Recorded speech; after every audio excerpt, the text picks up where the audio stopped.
Welcome to the rainforest, home to over half of the Earth's species, the source of oxygen we breathe and water that sustains life. To survive in this world, you must walk softly and take only what you need. You must find food, build shelter, and protect your family. This is the world of the Aikus, a people who live in harmony with nature. With a bolo, bamboo, and special knowledge of the forest, amazing things can happen. Watch and learn.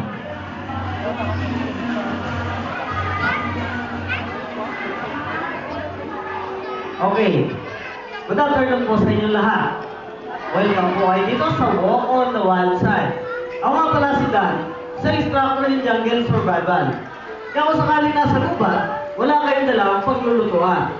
Kumuha na lang po kayo ng sariwang buo para makapagluto sa gubat. Kung halimbawa ay wala kayong dalang kaldero. Pero ang importante, bago kayo pumunta sa gubat, dapat meron kayong dalang itak. Sa paggamit po ng itak, yung tamang pagputol, hindi pwede yung padiretso. Dapat, laging pa-slide yung taga para mabilis maputol yung bamboo. At hindi pwede yung ganitong posisyon ng paa. Kasi po, pagka dumaplis yung itak, baka maunang maputol yung paa.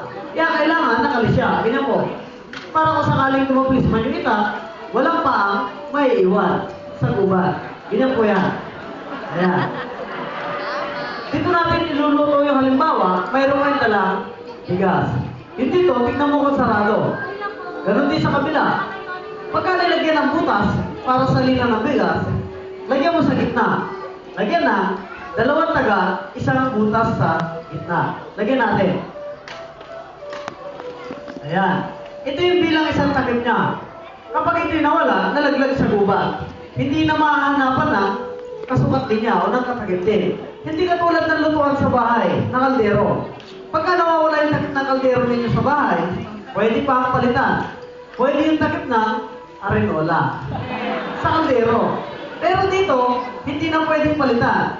Wala na siyang kasukat. Kaya ang gagawin mo, lagyan mo ng pang-ipit. Kaya, para kung sakaling magbandali ka, hindi siya malalaglag.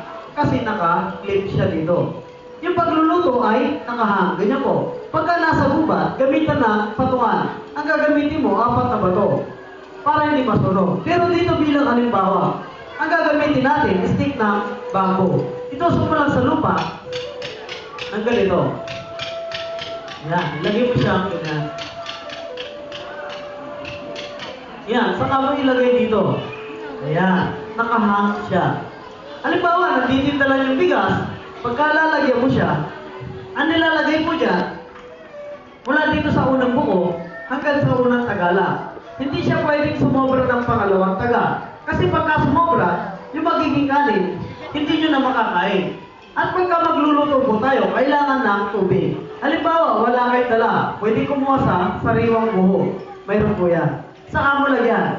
Ang nilalagay na tubig, umaapaw. Para sakto lang yung pagkaluto. Kalahati yung bigas at yung tubig ay umaapaw. Ngayon gagamitin natin yung dulo ng itak para may balik yung kanyang takip. So dito, tapos hawakan yung takip at ilagay na ganyan. Kailangan po niyan mahigpit. Kaya lagyan na lang sa ibabaw. Ganyan yung pinakala. Para hindi matapon yung lulutuin. Dito nakasiksik. Sa kabila, nakaipit. Hindi na siya matatapon. Balik natin dito. Halimbawa po, mayroon kayong dalang gulay, isda at karne, pwede natin iluto dito. Pag sa gubat, kadalasang luto, sinigang. Sinigang sa buho. Kaya, kumuha kayo ng mga pansigang na mga wild na pansigang. Pagaluhan-luhin mo na rito. Tapos, kumuha ka ng sanga ng kahoy. Pagsabayin yung pagluluto. Itusok dito yung sanga ng kahoy. Hindi po. Ayan. Saka mo ilagay sa gitna. Sabay nang maluluto yan. Mayroon ang kanin at masarap na sinigang sa buho. Ngayon kung halimbawa, mahilig po kayo humigop na sabaw, gumawa kayo ng baso kagaya nito. Ito yung baso na hindi pantay. Hindi siya katulad ng baso sa bahay. Sa bahay, yung baso natin, pantay lang. Dito, may allowance. Para po yan sa may matamos sa ilong. Para pagka uminom ng tubig, humigop na sabaw, yung ilong hindi babangga kasi may allowance. At may pulis dito. Sa gubat, walang lamig. lamesa. Lupa lang. Hindi siya makakatayo. Kaya po nilagyan tulis para itusok. Ayan. Hindi na yan matutumba. Halimbawa, wala kayong dalang kutsara. O hindi kayo gumawa ng ganito. Kutsara at yung kapila ay tinidor. Baliktaran po yan. Yung paggamit nito, kumutsara ng kanin. Samahan ng maliit na karne at isubo. Pagka sumiksik sa ngipin, pwede tanggalin. Kasi may pang-toothpick. At halimbawa ay nahugasan mo yan sa ilog o kaya sa sapa, pwede siya dito. Pangalis na, sumiksik. Ngayon po, pag may design po yan, tsaka mahaba. Pagka makatilikod, pwede gawin pagkabot. Pero pagka may dala kayong bula, pwede lagay ng tulong. May buti ng ganyan, pwede sa teka. Mahaba po talaga yan. Multi-purpose, itong kutsara na to. Kaya ilagay natin dito. Pagka magluluto tayo, ang importante may apoy. Halimbawa po, nakalimutan magdala ng lighter. Wala kayong dalang posporo. Ang pangalawang posporo sa loob ng kuba, dry bamboo. Ilalagyan po ng linya sa ilalim, mahaba. Inukit po yan. Pagka mayroon na, guideline sa ibabaw. Para pag kinaskas, may kumisa, yan lang sa guideline. Hindi siya pabago-bago na direction. Pag dito, mabilis pong umilip. At yung pitya po niyan ay pusod. Pagka po gagawa kayo ng pusod, unang pitya, kailangan ito manipis na. Ito po yung tinayas na kawayan. Ayan. Pagka po marami yung nagawa mo, saka mo ulit. Yung marami po niyan ay, eto na siya. When paimutin sa dalawang palad ng kamay, saka mo siya himayin. Para mawala yung mga alikabok niya. Ngayon po, pagka malambot na yan, pwede nang ilagay dito sa ilalim. Siyempre, tapat ng guideline sa ibabaw. Ilapag sa lupa. Ngayon, halimbawa, kung maraming po yung dahon dyan, tanggalin mo na muna, linisin mo. Para kung sakaling lumaki yung apoy, hindi ka kasama sa masusunog. Lagay natin yung 4 na stick. Pagka wala po kayong kasama, gamitan nito. 4 na stick na kawayan. Pero pag may kasama po kayo, kahit hindi nyo nalagyan, ipahawak nyo na lang. Sa pagkaskas po nito, para mabilis, sa simula, mabagal. Ganyan po yan. Mabilis ng mabilis yan. Hanggang sa maramdaman mo, pagod ka na. Ganyan po yan. Kaya subukan natin.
Pag nakita nyo na po yung usok na ganyan, pagka hinipan, huwag samahan ng laway.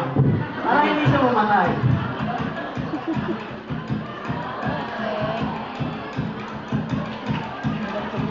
Ayan. Saka magawa tayo ng apoy. Sa kung makita lang po yung buo, ito ilagay sa ilalim. Makakapagluto na tayo. Lagyan na ito yung kahoy. Mga ilang minuto lang, kumukulo na po yan. Ipihit ng ganito. Ganon din yung kanin. Ayan. At pagka pulo mo na yung kanin dyan, yung bilang actual, ito na siya. Ayan. Pwede siya takip sa ibabaw. Ayan po. Pagka binuksan mo yan, yung kanin, pahaba. Para siya suman. Lagyan natin dito. Ngayon tikman natin kung lasang suman. Hawakan yung kutsara, lagyan ng mainit na sabaw yung baso. Oops, naparami yung sabaw. Kumuha ng kalan dito. Tapos, tikman yung mainit na sabaw.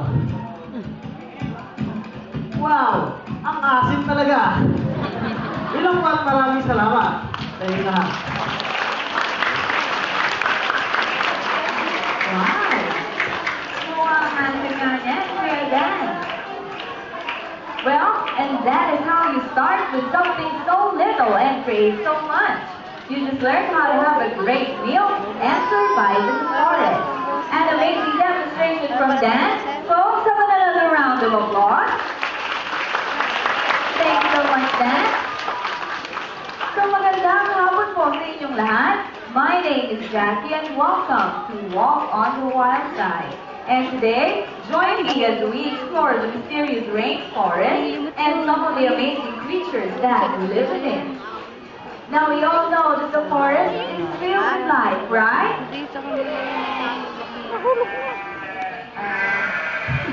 Not that kind of life. Ayan, that kind of life. And then there are creatures of all shapes, sizes, and colors everywhere.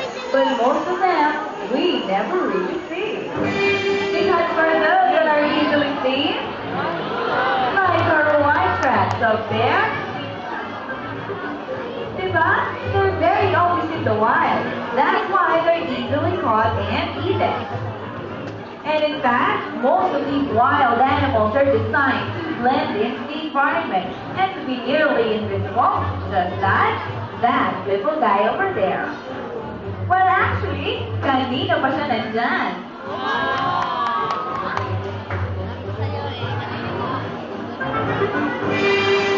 So our little friend here, they will be called out, and his name is Wagu.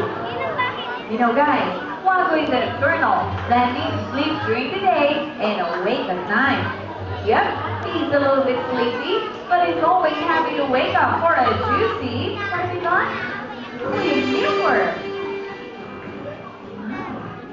Yum, yum.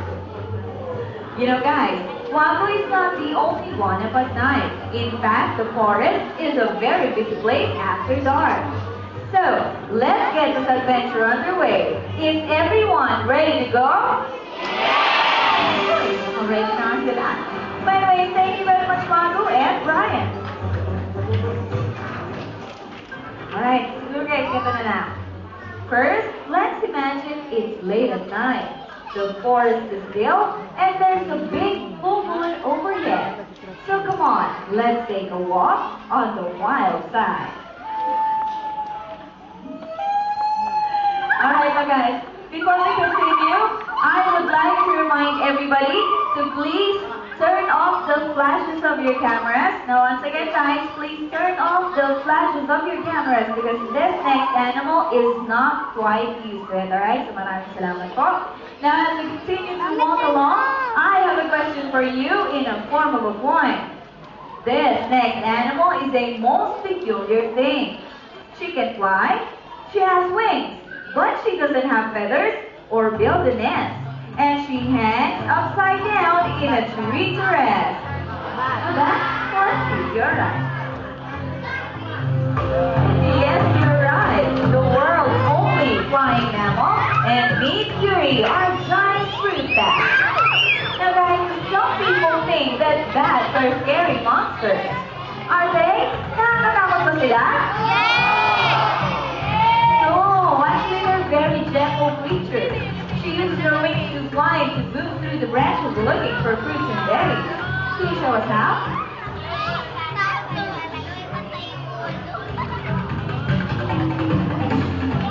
Wow, amazing, right? But guys, everyone wants to know, why do bats hang upside down? May idea ba kayo kung saan nakabaliktad? Wala?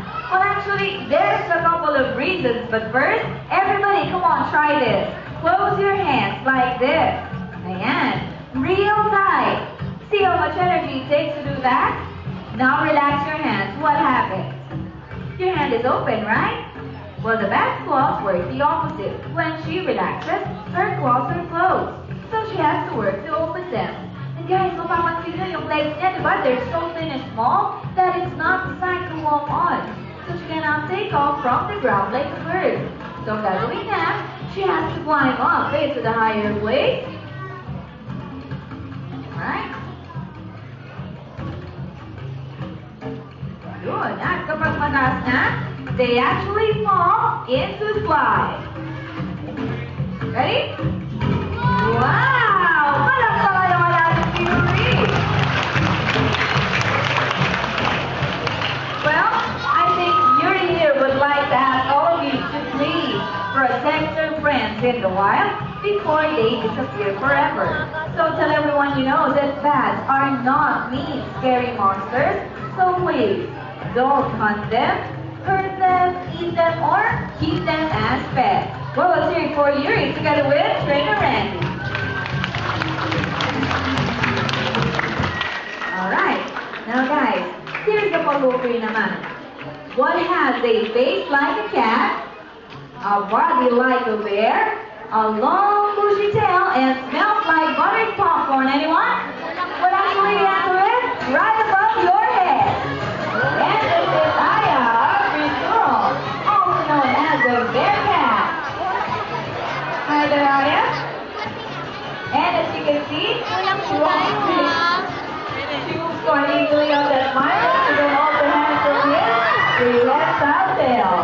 And as for her reward, she'll have some of his favorite food like banana and mango. Wow. Now be sure on them a lot today. They stumble when happy, and they have a mighty swell when they're annoyed. And they will howl, grunt, and hiss. And they also use that buttered popcorn smell to mark their territory. She eats all kinds of fruit, leaves, berries, small animals, and even eggs.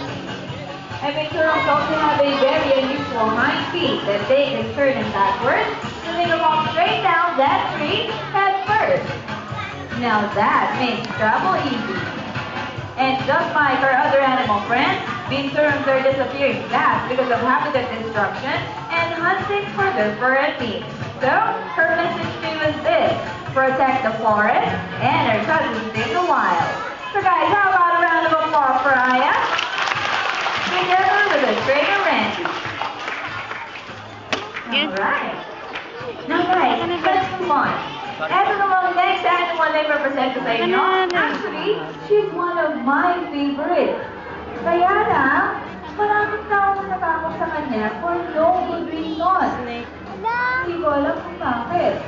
Or maybe because she moves silently through the forest, slithering from side to side. Maybe not. I think I love that scene.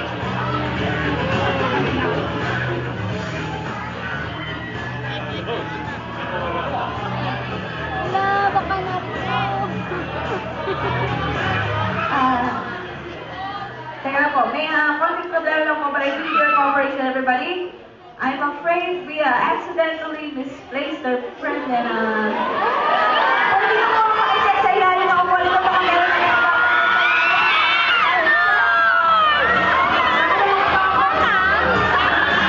guys, sandali. Sandali lang. The last time we saw her pala, she was inside a black backpack. Anyone see the black bag? Check po natin yung ilalim na upuan.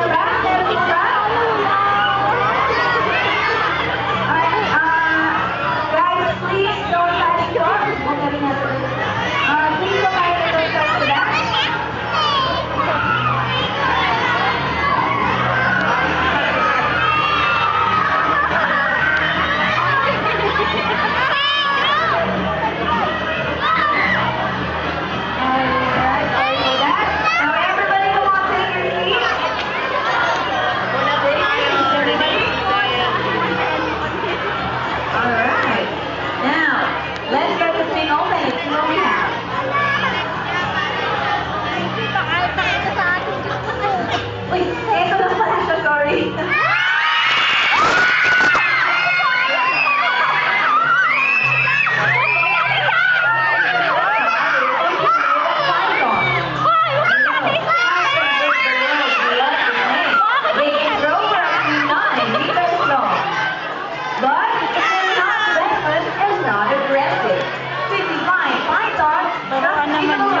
Napapansin niyo ba yung dila niya?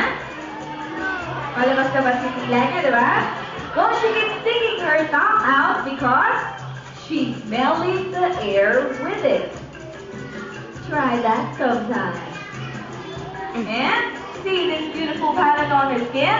Well, that helps her blend perfectly into her environment, just like a tree branch. Now that's what we call camouflage. Now guys, most people think that snakes are slippery and slimy. Totoo ba? Slippery and slimy sila? Yes? No? Hey, Jackie, wait. What? Sa tingin ko may hirapan tayo. Okay. So meron akong better idea. What's that? Why don't we choose a wide brave volunteer from the audience?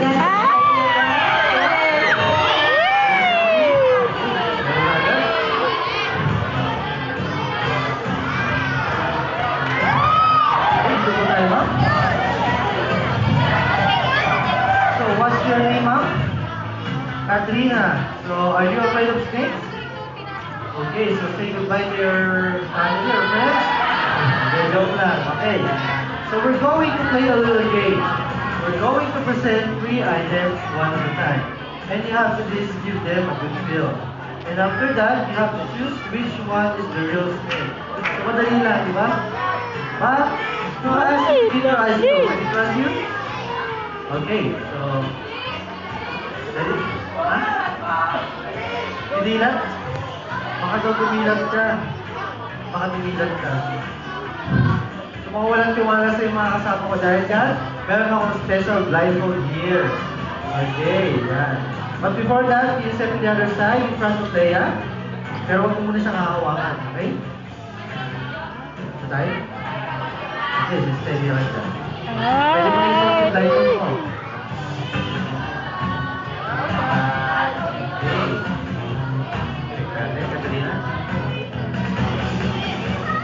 Okay, so ready ka na ba? Okay, so all you have to do is stick your left hand out. Left hand. Okay. Out straight. And relax. Okay? Don't worry, alalayan na natin. Okay? So, items ready. So, let's present the first item. Item number 1. Relax ka lang.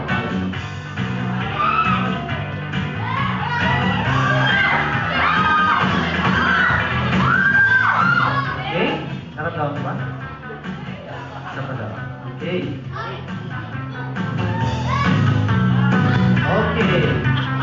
Now, item number 2. Steady naman.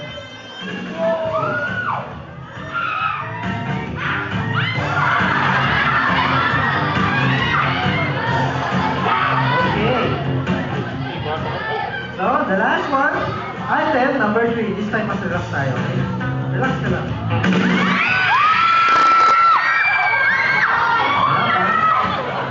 Okay. Okay, ready?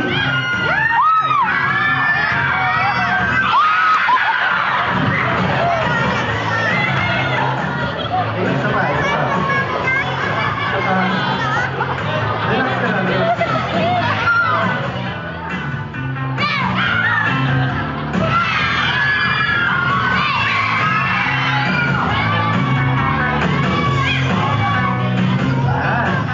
Okay?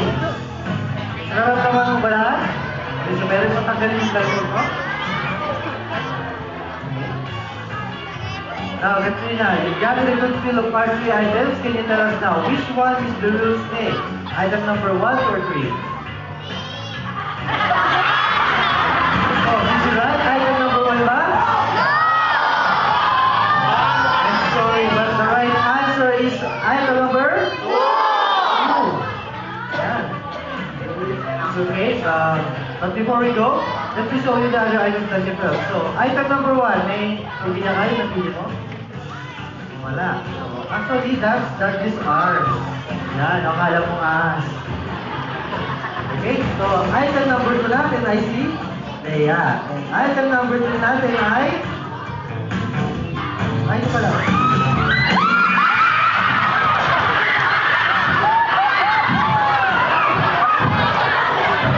Ayun o.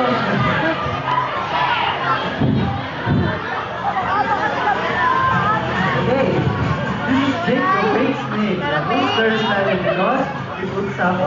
Para makapis ka, okay? Okay, so Malang pala yun. I will give you another chance to play again. This time, with your eyes open na. So, pwede mo na siyang hawakan. After that, may question ako sa'yo. Okay? So, hawakan mo na siya.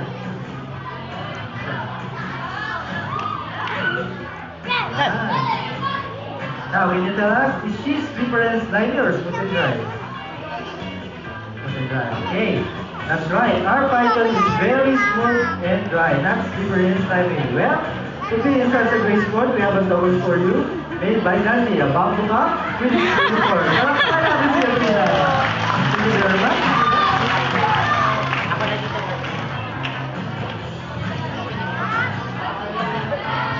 Nanloko.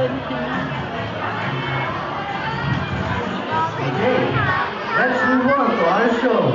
The forest is a fascinating place. They are python is a predator, catching eating smaller animals, but grows bigger birds in a single moment. And suddenly, our skilled hunters become the hunted. Well, check this girl out.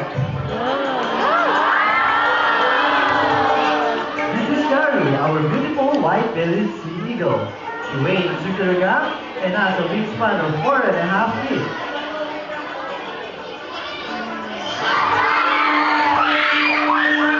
Now, what do you think sea eagle is? Ano yung nakaila?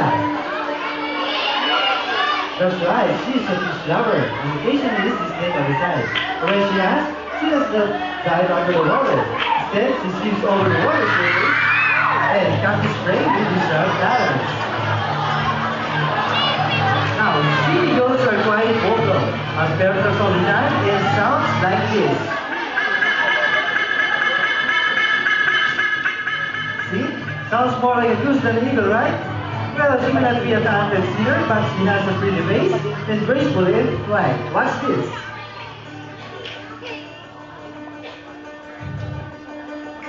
Wow, what a job well done. Let's give our hands to Shari together with Trainer Randy.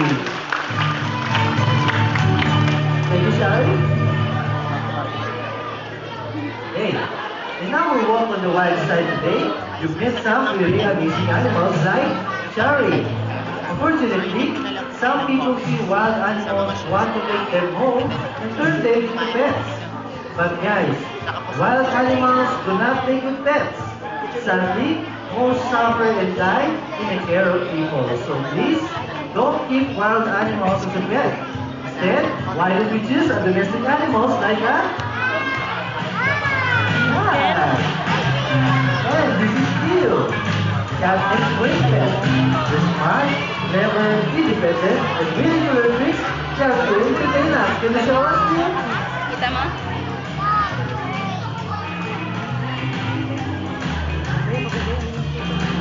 Nice, I like you. Now, pet the cat and lower your blood pressure. Listen to the fur and feel the love. And there are many homeless cats here like Theo that need your help. Hey Theo, how about a wave goodbye? Bye!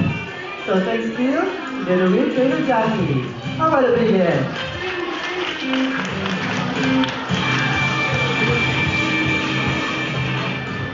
Okay, siyempre kung meron tayong cat, meron tayong the dog, of course. Meet my friend, Rusty.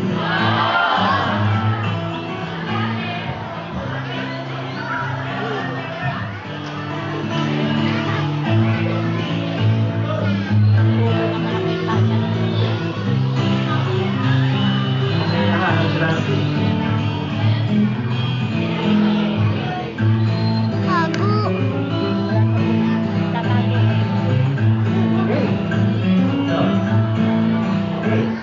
Diligent, loyal, honest, and forgiving. Always glad to see you. A wise one once said, my goal in life is to be as good of a person as my dog already thinks I am. I got someone to work and play with, just like this.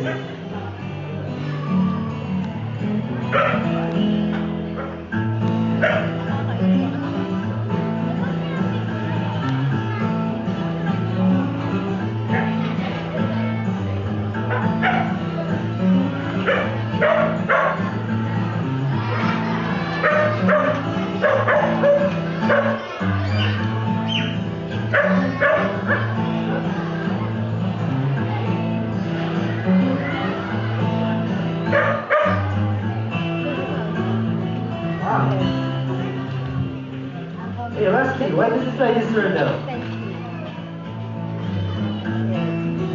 Hey, ready?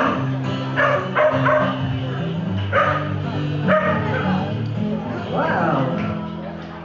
Nice job! Now remember, street dogs like Rusty want nothing more than to be a part of a loving family just like yours. Right, Rusty? Wow. Hey, Rusty, how about a wave goodbye? Isa pa. Bye! So, thanks Rusty together with Trainer Randy. How about a big hand? Hey, now all the animals you see today came from Wildlife Unique Rescue Center. They were sick, injured, or abandoned and nursed back to health. So they are here to teach you about their cousins in the wild and those on the street. Hey, what is this, Rusty? Thank you. Oh, it seems our animal friends have prepared a special message that they would like me to read to you. So babasahin ko para sa inyo. We, the animals of Ocean Adventure, have a wish for you humans. We wish to be kind to nature and to all God creatures. A lot of animals depend on you for their food and shelter. So please take good care of them. The forests, rivers, and oceans are home to many animals. So please protect these fragile environments and don't let any of our species disappear forever. We miss them. Please give freely of your kindness and compassion. From the dog on the street, Sarap siya sa S. to the bat in the tree, to the bird in the sky, and to the snake on the forest path. Give us your promise to do your part to help. We're counting on you. Wow, that's a wonderful message from them. Palakpakan natin sila. By the way, if you want to help an animal in need and you have some loose change in your pocket, we have a donation bottle right beside of our stage. And all your donations will go straight to all the animals of Wildlife Need Rescue Center. So, on behalf of our animal friends, the trainers, and myself, we would like to thank you all for joining us today, and we hope you enjoy your walk on the wild side only here at Ocean Adventure. Goodbye, everyone! And if you want to have a photo with our animal friends, just ask our friendly trainers. Wala na.